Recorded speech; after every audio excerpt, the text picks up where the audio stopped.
बीवी बनी बॉस। भाई इसमें कौन सी हैरानी की बात है। अब हर घर में बेटा बेटी समान है, पढ़ाई एक लिखाई एक, तो नौकरी कैसे अलग। देखो महिमा, क्यों परेशान हो रही हो? तुम्हारी तरक्की को लेकर मैं बहुत खुश हूँ। क्या हो गया? पैसा जो भी है एक ही घर में तो आना है, चाहे तुम्हारी सैलरी से आए या मेरी। क्यों? लेकिन ये अच्छा थोड़ी ना लगेगा। हम पति पत्नी हैं और मैं तुम्हारी बॉस बन जाऊं? नहीं, मैं कहीं और नौकरी देख लेती हूँ। नीरज महिमा को समझाता है। देखो, आज के ज़माने में इस तरह की बातें अच्छी नहीं लगती। हो सकता है कंपनी को मुझसे ज़्यादा काबिलियत तुम्हें दिखी, तो बुरा क्या है? आखिर हो तो तुम भी मेरी ही पसंद ना। फिर क्या, महिमा मान जाती है और जॉब नहीं छोड़ती।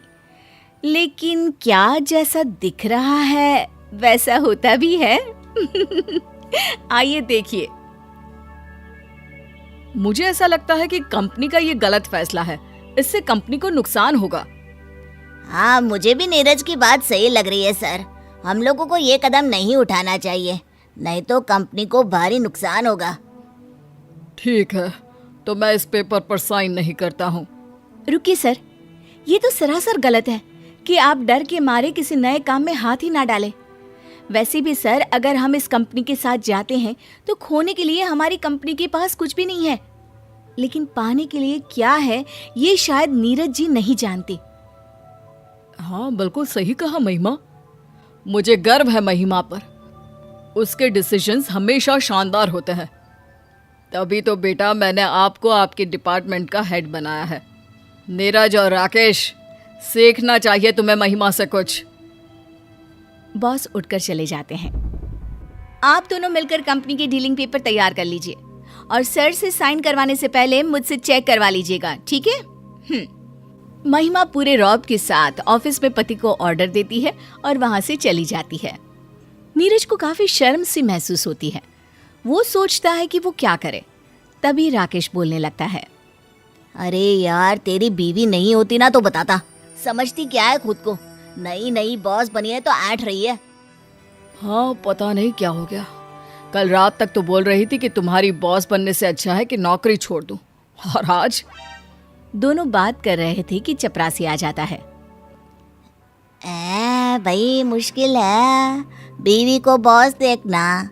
अरे औरत तो रात को घर में खाना बनाकर पति का इंतजार करती ही अच्छी लगती है, फिर क्या घर पर भी गुलामी और ऑफिस में भी। राकेश और चपरासी तो चले जाते हैं। खड़ा रह जाता है तो नीरज।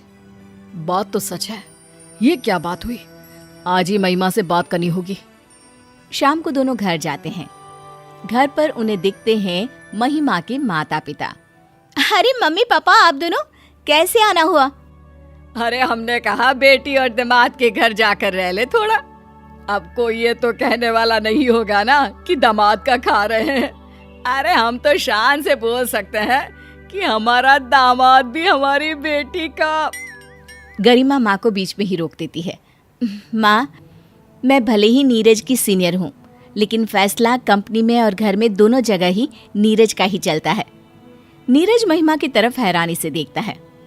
उसे दिन की वो बात याद आती है, लेकिन क्या करे, सास ससुर जो सामने खड़े थे। अगली सुबह। अरे दामाद जी, जरा आप भी हाथ पांव चला लिया करो।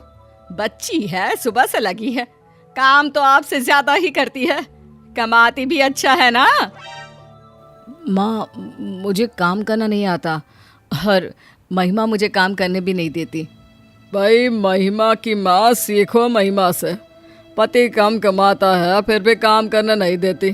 एक तुम हो, सारा दिन घर पर पड़ी रहती हो, लेकिन फिर भी मैं घर का सारा काम करता हूँ। दोनों मियाँ बीवी ऑफिस पहुंच जाते हैं। थोड़ी देर काम करने के बाद नीरज को महिमा कैबिन में बुलाती है। कैबिन में कोई नहीं होता। यस माय डार्लिंग, क्या बात है? मन नहीं लग रहा है क्या पति के बिना? महिमा को गुस्सा आ जाता है। वो एक फाइल उठाकर नीरज के सामने टेबल पर फेंक देती है। क्या है नीरज, हर वक्त मजाक अच्छा नहीं लगता। मैंने कल कहा था ना कि फाइल चेक करवा लेना। अब बताओ कौन लेगा जिम्मेदारी? अरे कैसी बात कर रही हो? फाइल तो मैंने खुद तैयार की थी और मेरी फाइल तुम देखो। देखो ये सही नहीं है, फाइल में कमी हो ही नहीं सकती। अच्छा, तो फिर गलती कैसे हो गई? माना मैं तुम्हारी वाइफ हूँ घर पर, लेकिन यहाँ नहीं। यहाँ हम काम करने आते हैं और हमारा मकसद सिर्फ कंपनी का फायदा है, समझे? अरे तो मैंने कब कंपनी का नुकसान कर दिया? मैं सिर्फ ये बोल रहा हूँ कि फाइल मैंने बनाई थी और मैंने। महिमा को लगता है कि नीरज के आत्मसम्मान को ठेस लग रही है। वो चुप हो जाती है। दोनों रात में घर आते हैं, जहाँ महिमा की माँ उसे चाय और पानी देती है। नीरज, ये लो चाय। तुम्हारी कहाँ है? वो उसी की है जो तुम्हारे हाथ में है। तुम्हारे लिए तो मैंने बनाई नहीं है, नहीं चाय। क्यों माँ? नीरज के लिए क्यों चाय नहीं है? अरे बेटा, दूध कम था, 1 कप लायक ही दूध था, तो क्या करती बोलो? तो आपको वो कप नीरज को देना चाहिए था माँ। अरे कैसी बात कर रही है बेटी, सारा दिन कड़ी मेहनत तू करती है, ज्यादा पैसा तू लाती है। अब यही चाय तेरी बड़ी बहन के घर बनी होती तो मैं तेरे जीजू को देती, क्योंकि करती ही क्या है तेरी बड़ी बहन, घर पर ही तो सारा दिन पड़ी रहती है। नीरज महिमा की तरफ देखता है और महिमा माँ से कहती है, फिर तो माँ, मेरे घर पर चाय का हक सिर्फ नीरज का ही है। अरे वो कैसे? कमाती तू ज्यादा है, ओहदा तेरा बड़ा है, फिर क्यों? क्योंकि माँ, ये चाय नीरज को ही देनी चाहिए। वो कहना माना कि तुम लोगों ने मुझे पढ़ाया लिखाया, जितना मुझे काबिल बनाया उतना दीदी को भी, लेकिन आज दीदी घर के 4 दीवारी में बंद है। पता है क्यों? हाँ, वो तेरा जीजा है ना, घर के काम में उलझा कर रख दिया है उसको। फिर सास भी तेज, बहू घर से बाहर निकले ही ना। बिल्कुल, लेकिन पता है जब मैंने नौकरी छोड़ने की बात की तो नीरज ने मेरा साथ दिया।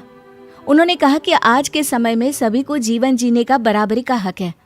हाँ, तो ये बात तो ठीक ही है, क्या लड़का क्या लड़की। मेरी 2 लड़की हुई तो मुझे पहले तो दुख हुआ, लेकिन बेटा तुम्हारी तरक्की देखकर सीना गर्व से फूल जाता है। तो माँ, उसका कारण भी नीरज ही है ना। मानो अगर शादी के बाद वो भी मुझे घर में ही बिठा देते, या मैं उसकी बॉस हूँ ये समझकर मुझे नौकरी ही ना करने देते तो। बिल्कुल ठीक बोल रही है बेटी, तू बॉस भले ही है, लेकिन तूने नीरज को पति का पूरा सम्मान दिया है। हाँ, क्योंकि हम दोनों पति पत्नी हैं और दोनों की बेहतरी कैसे हो ये हम दोनों की ही तो जिम्मेदारी है ना। नीरज की सास को समझ में आ जाता है कि नीरज का योगदान कितना है।